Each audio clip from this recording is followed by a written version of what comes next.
What's going on? My name is Mason Zwilling from the All 22 Offense, and today we'll be talking about the Buster Faulkner experience, where we will be breaking down his offense piece by piece, starting with the run game. Buster Faulkner is the new Florida Gator offensive coordinator, where he previously was at Georgia Tech, Georgia, Middle Tennessee State, Arkansas State, and Valdosta State, winning a total of 3 national championships, and all 3 as a quarterback coach. He has coached under guys like Brent Key, Kirby Smart, Todd Monken, Blake Anderson, while coaching with guys like Dan Lanning, Glenn Schumann, and Will Muschamp. His offense is a defensive coordinator's nightmare. Every play, linebackers have to be perfect with reading their keys, and one false step means you've already lost.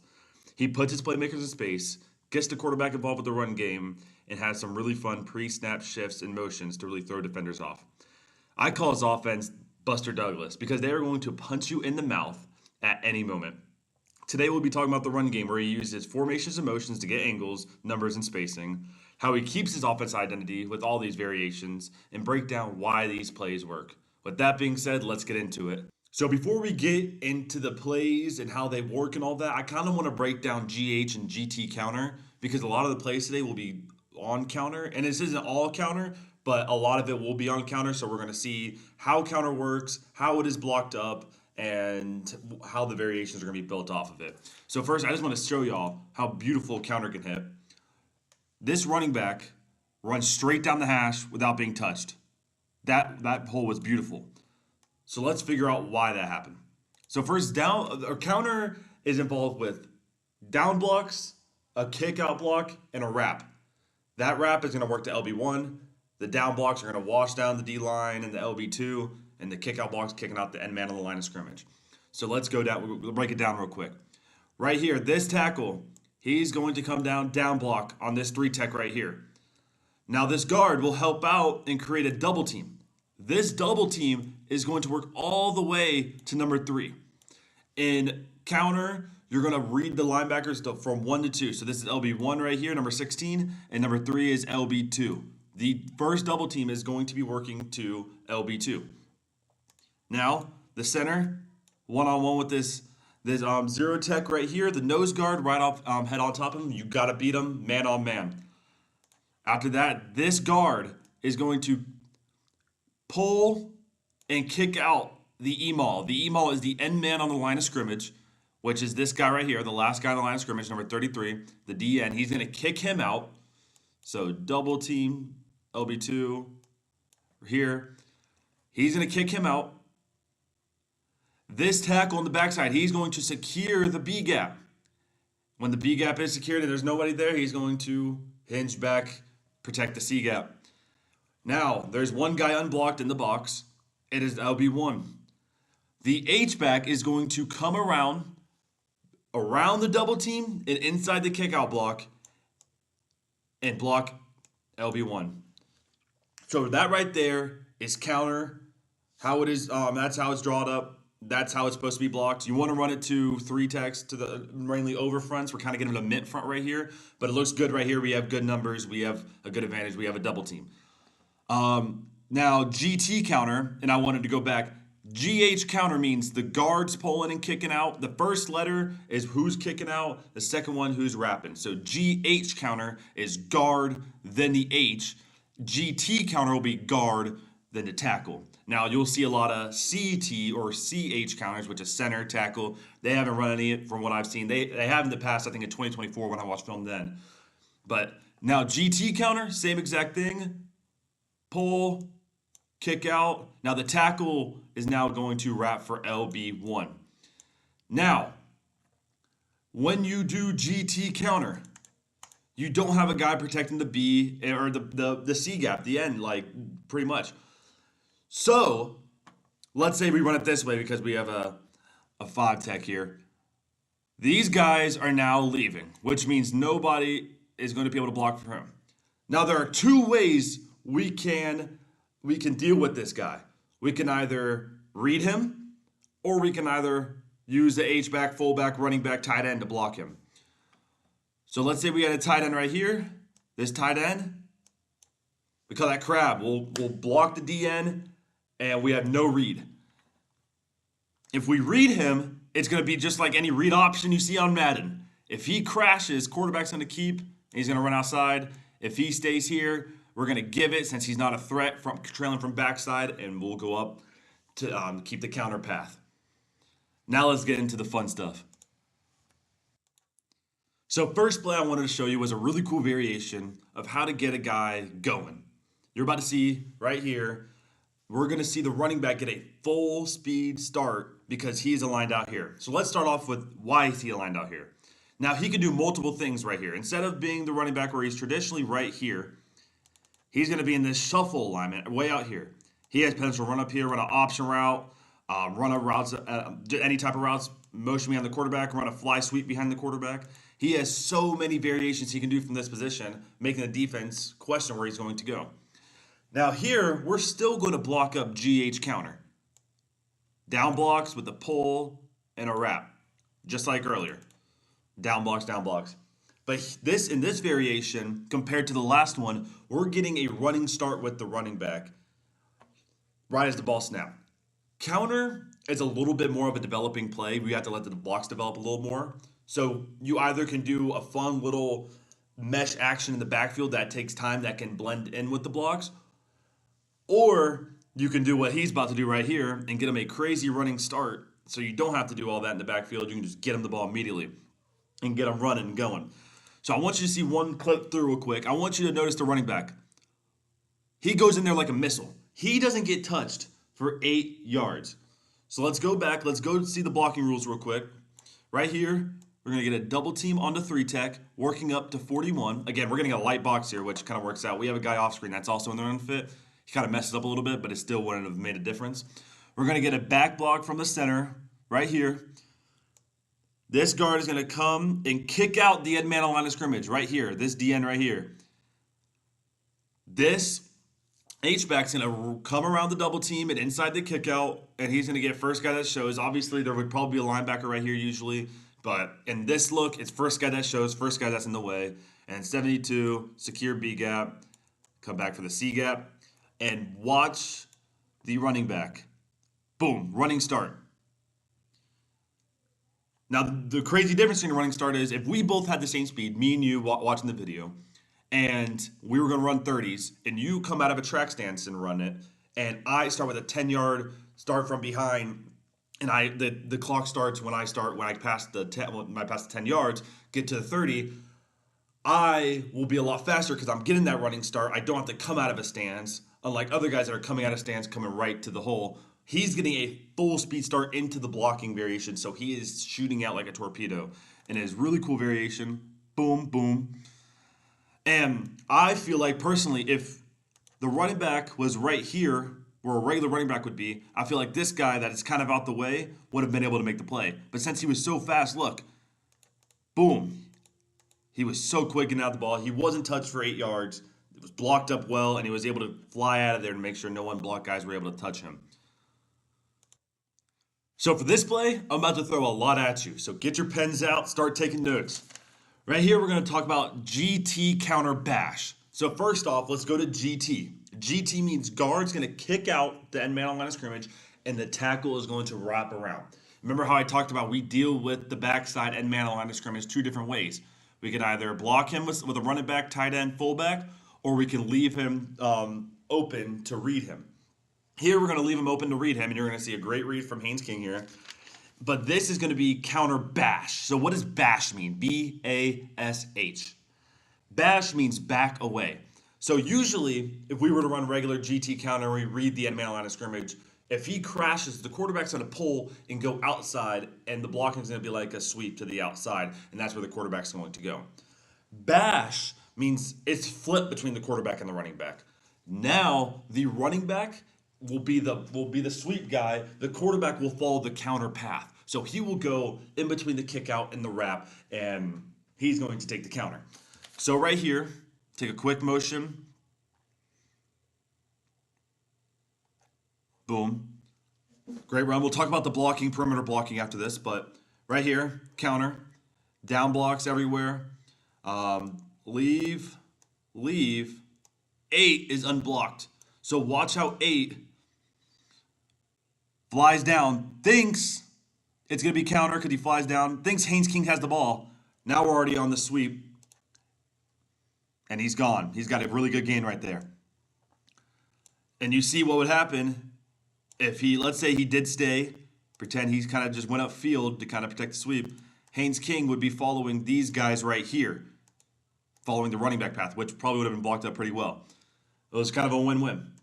So now let's look at how Buster Faulkner uses that and also uses a motion pre-snap to get a good angle for blocking. So one of the things that I've noticed a lot is he runs a lot of his sweeps to the boundary. And traditionally, when you just watch football and you just kind of just notice it, you always notice like, okay, we want to run it to the field, you have more space for your running back. But what he does is he gets his sweeps into the boundary with two receivers, and it makes easier blocks for the perimeter because you are in a phone booth. If he was out here trying to make a block on this guy, he's got all this space to make a move and try to make the tackle, make the missed block. Right here, there's contact happening. You're gonna get hit. Someone's gonna get hit. Now it's just who's more physical. And so that's what I really like about Buster Faulkner. He trusts his wide receivers to make these blocks, and you make these blocks, you're getting the ball. So right here, this motion from this wide receiver kind of pulls this defender in right here. His eyes start going a little bit, and that makes a better, easier angle for this wide receiver to come in and kind of get that shoulder and push him inside. This wide receiver on this corner right here, and now this is the fly sweep. We're talking about the sweep to the outside. We have good blocking out there, or it wasn't best blocking, but it was good angles on the blocking. It's showing how Buster Faulkner is able to make little changes in the defense to create angles that will make a huge difference, rather than if this guy was over top the number 2 receiver right here, it would kind of be a harder block. It probably wouldn't go as far, but that little adjustment makes a big difference. And now let's watch it. Full on watch it again. Boom. Haynes King gives it, gets to the outside of the block, gets a first down. Now pay attention to the blocking here. The down blocks, kick and pull. Down block, pull, yep. Pull wrap, kick wrap. You got yourself a big gain right there. So now we're going to get away from counter. We talked about counter 3 plays in a row. Let's kind of switch it up and show you another pre-snap adjustment that Buster Faulkner makes that creates a massive explosive play for Georgia Tech here. So right here, I want you to notice off rip, this guy was starting in a sniffer position right here. He's just going to make a little quick motion across and set up on the other side right here. You see where he's at? I want you to notice the safeties. Look how they're rotating opposite because of that motion. So this guy was up in the box. When he was on to the right side, he motioned to the left side. They rotate safeties. Now they're playing cover 1 right here. That means everybody is manned up. Boom, boom, boom. Deep middle. He's going to be manned on him. That's the look we're getting right now. Basic man cover. That's a day 1 install. But that little motion makes the big difference here. So on this play, they're going to be running inside zone, slice, bluff. Now, let's just talk about inside zone real quick before we get into everything. Inside zone, inside vertical run play, it's zone blocking. So zone blocking would be this left tackle has this guy right here. Left guard is going to have this 3 tech right here. 58th step, double team, working up to this play side linebacker, the Mike linebacker, and 72 is going to secure this and then work up to this Will linebacker. Now, what are we going to do with the man on the line of scrimmage? Same thing we've been doing. We're going to kick him out. Usually, the slice block with the tight end is going to kick him out, and the running back's going to press, play side B gap, work, everything, all that stuff. This play is different, though. He's going to pretend he's slicing, and he's going to bluff it and work to the flat. This becomes a variation of a triple option. So usually, back in the day, triple option, you'll see you either give the dive, and then you run out, and you'll have a pitch man, you'll toss it, you'll pitch it, read off the pitch man. Here, you're able to throw it forward for that third option. Now, it didn't really work out like that, sadly. But it got even better because he became a lead blocker. So they just treated it as, well, Haynes after the post snap treated it as inside zone slice bluff. And it worked out perfectly because of this small adjustment. And I'm going to show you why. So here's the play. He sees the guy crash in, just like in GH or GT counter. He crashes in. He's the read guy. He's gone. Haynes King now pulls the ball. And now look at this. We're 3-on-3. Haynes King tells his tight end, just go upfield. Now he's got the safety deep. Now he's gone. Now, question is, what would be the difference between him lining up right here and then just bluffing immediately rather than slicing and bluffing? Well, that motion that made the safety rotation took this guy out the play really much sooner. Now he is back. This safety is now dropped all the way back here now, making it more space for the tight end to get upfield and get to that safety, and more space for Haynes King to make a decision on how the block's going to work. So double tween between center and guard. He goes over top. He squeezes down, which means that is a pull read every time out of every time. Haynes keeps it, tells him, get your ass upfield. We're going. And he gets an explosive play. It's just a cool way of seeing how this one little movement could just make a little bit of a difference, but it can turn into an explosive play because of it. 72 does a good job working up. And the actual inside zone, if he handed it, didn't really look like it was going to work out. The center kind of got stuck on that double team. And yeah, it wasn't great, but guess what? We had the variation on top of it to make up for that, for Haynes King to pull and go. Pancake by the tight end too. All right, guys, we're back to counter, right back to it. Promise you we'll get out of it soon, but I really want to show you this really cool variation and how it kind of works with run fits and how it was able to get Haynes King an easy touchdown. So first I'm going to just play it through. Fake toss into GH counter. One more time, end zone view. Fake the toss into counter. So what is the fake toss doing? Yes, it makes the whole play. It pulls guys out the box, thinking it's a toss and being able to hit underneath. But it's a lot more detailed than that. Remember how I talked about the guard's job is to kick out the end man line of scrimmage? Well, defensive players, they play football too. They have techniques too, surprisingly. Usually, there are two main ways of taking on that type of block. You can either box it or spill it. Now, boxing the block, it's a box fit. I can't speak.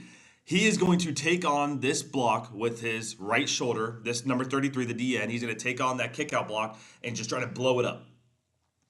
A spill is he's going to come in and wrong arm him, try to get underneath to try to get the kick out guy to log him for the ball carrier to go outside of that for guys like 6 and 16 to spill overlap, and get them tackled. So what are some ways to attack that? Well, let's widen the end man line of scrimmage to make it an easier block and get him off the key, which is the kickout block. So I want you to watch the toss and number 33 at the same time and see how he responds to the toss. So boom, Haynes King fakes toss, widens out that false step right there. Look at that. All his weight's on this foot right here, that left foot.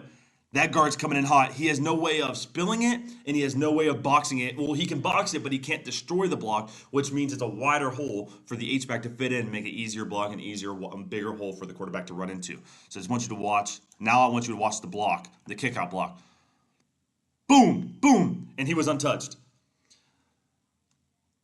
And you see 16, LB1, who the H is wrapping to, also fall for it, which makes another kick out right there, creating, oh my goodness, that is sexy. This, let me go, boop, boom. Well, it was like this, but yeah, it's just this beautiful lane that Haynes King just ran right into. All because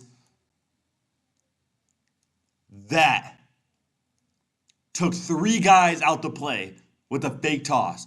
6 had no chance unless they were spilling.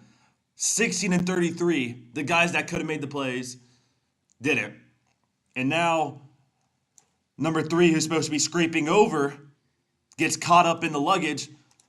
Tight end does an amazing job of making sure he doesn't scrape over top of this double team of all these down blocks. Tight end was able to get him. Watch the tight end. Boom, get into his chest. Nobody was touched. Every linebacker, every player that was supposed to make a play right there was affected somehow, some way. Whether it was a tight end making that block over the scraping guy, or if it was the fake toss action. But it's just those little details. One little misstep from a DN, from a linebacker, creates the widest gap I've ever seen. And it's one of the coolest ways of running counter because you're getting your quarterback in the run game and you're getting him untouched as well. Next play is power read toss. Now that's a lot. We haven't talked about power. We haven't talked about power read. We'll get into it in 1 sec. Let's start off with power rules. Power is the exact same thing as counter. It's a gap scheme play. You have down blocks, you have a kick out, and you have a wrapper. The kick out block and the wrapper switch between counter and power. Usually in counter, guard's going to go up and kick out, H is going to wrap. Now, the H is going to kick out the end man on the line of scrimmage, and the guard is going to wrap for LB1. Flipping rules. Right here, they're running power read. Now, the difference between power read and counter read is power read, you're reading the play side end man on the line of scrimmage that's supposed to be kicked out, but isn't. Instead, in counter read, we're reading the backside DN, the end man line of scrimmage. Different reads. Usually, we're running power to the left, to the boundary.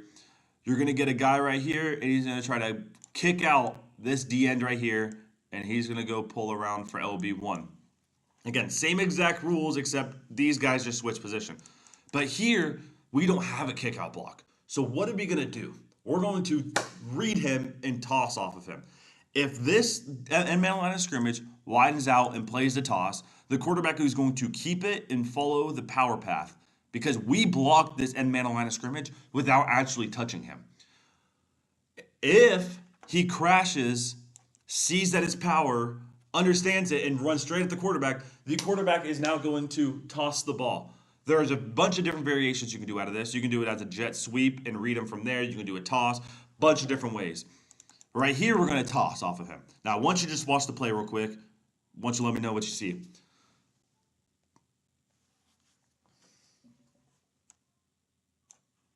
Watch the left, watch this D end right here. Crashes down. See right here? If Haynes would have kept it, he would have got 15. 15 would have got right under his chin and sent him to the gulag. But right here, he read it perfectly, was able to get the toss out, and we got great blocks. So let's go to the boundary real quick. We talked about it earlier, blocking in the boundary. We're in a phone booth. We don't have to block in so much space, make it so much stressful on our perimeter blockers. Let's put them right where we need them. So right here, we're going to have this tight end lined up at slot, come in, pin down this linebacker right here, LB1. This wide receiver is going to come, pin down this DB right here, and 4 is going to come all the way around and get this corner. So this is the sweet blocking rules, and then up here, of course, is the power. 2 run plays going at once. First of all, that's insane for a defense to comprehend, but with all the stuff that Georgia Tech does on top of it, I couldn't imagine game planning for them. So watch the blocking from the perimeter. Watch what they do. Pin. Good block right here. He wasn't able to pin him, so he turns his shoulders and just drives his feet. That's what you got to do. It kind of gets a little messy there. Gets up to around 8 or 9 yards, or 7 or 8 yards without being touched. That is a good football play. Again, now usually, remember we talked about we want to run power 2 or 3 technique, but that's not always going to be the case.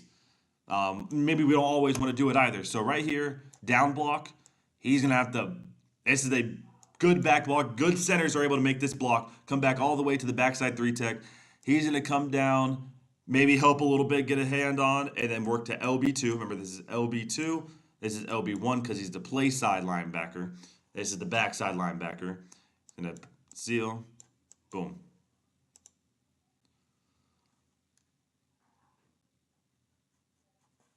Play right here is going to be QB, pin, and pull. Now we'll kind of get into the details of pin and pull right here. We're going to do tackle, center, pull. So same thing as counter when you say the first 2 letters. The first letter is the first guy pulling, getting out there. Second letter is obviously the second guy going to be able to pull and get out there. What this play is really good is when you use a quarterback in the run game without a read, the running back becomes like a +1 blocker. So now defenses are going to be out, like they're going to be out gapped because you have that extra blocker right there. Now we're not going to get into a whole thing about run fits. We can do a video on that. I would love to do one of those. But right now we're just going to talk about how it can affect um, everything. So right now we're just got to motion over the tight end. Let's play this play through real quick. And I'm going to break down how this play could have been better. There's a great play call right here. We got a motion over. It's just pin and pull. So this tight end, he's going to pin down on this defensive end. So pin and pull rules on the play side for most teams is if you have a guy in your inside gap, you're going to pin down on him. If you're uncovered, you're going to pull. So 78, you don't have a guy inside of you. You don't have any guy in the B gap. So you're going to be the first guy pulling. 52, the left guard, on the other hand, he has a shade right here. He's going to pin him down. 58 has nobody, which I think it's the next guy over that's not covered or whatever. All rules are different in pin and pull. All rules are different in pin and pull. So 58 is going to pull and come underneath there. 77 is going to work up to this Will linebacker. 72 is going to haul Butticus and get inside this 3-tech right here. We'll be leaving this man unblocked since it is a pin and pull. We're flying to the left. So if he makes the play, kudos to him. But he should not be making the play. He should be probably squeezing, reading. And if he does, we're going to run a boot. I know Buster Faulkner is going to do something about it. So right here, let's just watch it from the end zone. Boom. 78 kicks out the corner right here. Running back fits in for the Mike linebacker. And now it's just one-on-one with the safety. Now here's where I think the play will be better. Not schematically, why it didn't be a bigger play, but even though it was a great play. Right here, again, we have the pull out. He's going to kick out the corner, and you're going to see from the sideline view, the all-22 view on how it looked. Down block. This play, the center kind of got caught up right here, and he wasn't able to fully get around. If this center was able to get around and get this Mike linebacker before the running back does, that means the running back would work up to the next level, the third level, where the safety was at, the only unblocked man. And usually, in most run plays, that's the one guy you leave unblocked is the deep safety. Here, they had potential to block that deep safety and get everybody they wanted blocked up, and that could have been a big gain. So I want you to kind of see. Let's skip ahead a little bit. See, the center kind of gets got caught in a mess with the down blocks. But look, let's say the center was right here. He picks up this guy.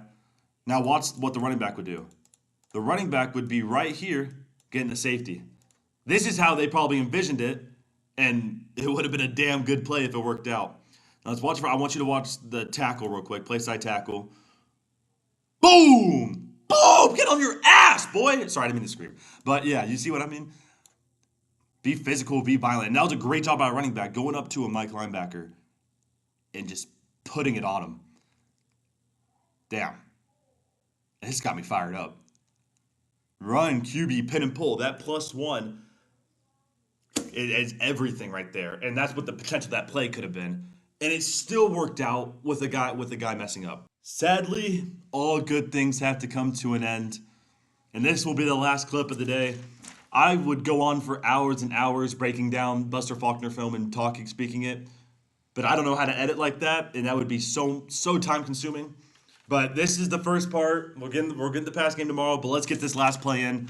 This last play is something we've been going over, but it's a little bit different in an aspect. This is GT counter bash, like we talked about earlier. We have a tight end wing alignment, and this is going to be very important in 1 second with blocking angles. So yeah, let's get to it. So we're going to run GT counter bash with a fly sweep. Last time it was just with the running back. Now we're going to get this jet motion. So you see bash, back away. Quarterback's going to follow the path. Now here, we're going to break it down a little bit more, but the quarterback didn't even look like he put his eyes on that in my line of scrimmage. So that's more of a game planning or like an adjustment thing where you're saying this guy's crashing every time. we don't want to worry about reading it. We're just going to get the ball out of our hands because we know he's not going to be a threat in this play. Because a lot of times when you run some type of jet sweep, you can do it many ways. You can flow everybody to the play side like this, or you can everybody like inside zone or wide zone to the opposite side and leave the end man line of scrimmage unblocked. And they're doing that in a sense, but with GT counter GT counter instead. See right here, both guys pulled. So now I want to put the focus on the tight end wing alignment and how it affected the blocks. So boom, he gets the ball out. Look, he already, since this tight end, the inline tight end, widened out like this, he has a beautiful blocking angle for this Mike linebacker. Now, the wing tight end is able to work up and is able to get a good block on this DB right here. Boom, creating this beautiful seam. That is actually excellent. Hold on.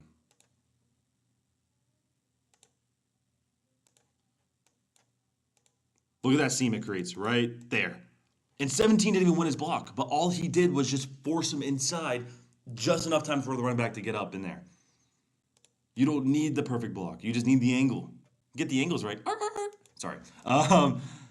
So tight end wing alignment formationally helped out the blocking angles, creating the right angles, spacing, and numbers like I talked about in the intro.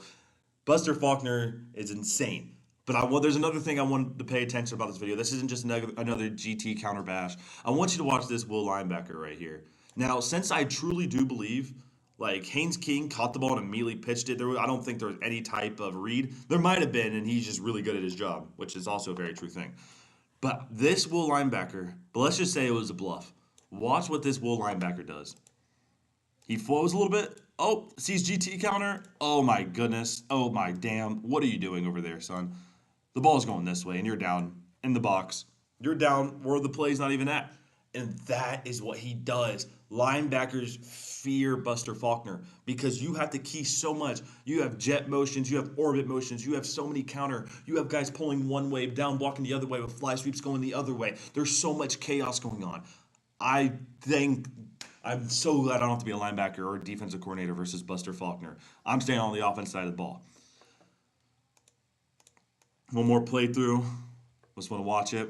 Boom, create the seam. He wasn't touched for damn 15, 20 yards. That's a good run play. That is an amazing run play. Technically a pass. I mean, he did a little toss. You know what I mean, though. So that is all that I have for you for part one of the Buster Faulkner experience, the run game. Next video, which I'll be working on over the weekend, is going to be breaking down the pass game and the play action game. I don't know how I'm going to break that up yet. I might do play action in its own video because of how he blends up counter and power and all the things he does with fly sweeps into his play actions. It's so beautiful. So that might be its own video in itself. And then the pure pass game. But how he sets up the run is how he sets up the pass for a lot of the times. How he attacks run fits different ways in the pass game too with the play actions. Another big thing that he does is when everybody knows he's about to run the ball, he runs it because he trusts his guys to get physical and go. That shows gritty. That shows grit. That shows everything to a good football team. They're gonna run the ball down your throat. They're gonna throw you off with every play. There's so much misdirection happening at once, and overall, I think Buster Faulkner will do amazing at Florida. I know I'm a Florida fan. I have some bias, but I was a fan of him before he was even thought of as the OC there. I was a fan of him when he was at Georgia Tech his first year in 2024, doing some stuff we've never seen before, like Gus Malzahn on steroid type of stuff. So yeah, that's what I like about him. That's why I want to do a breakdown on him. I was debating between him or Will Stein. Those are two awesome guys. I might do a Will Stein series in a bit too. So those are the two guys I'm going to work on. Buster Faulkner, part one, run game is now over. Thank you so much for watching. All 22 offenses out.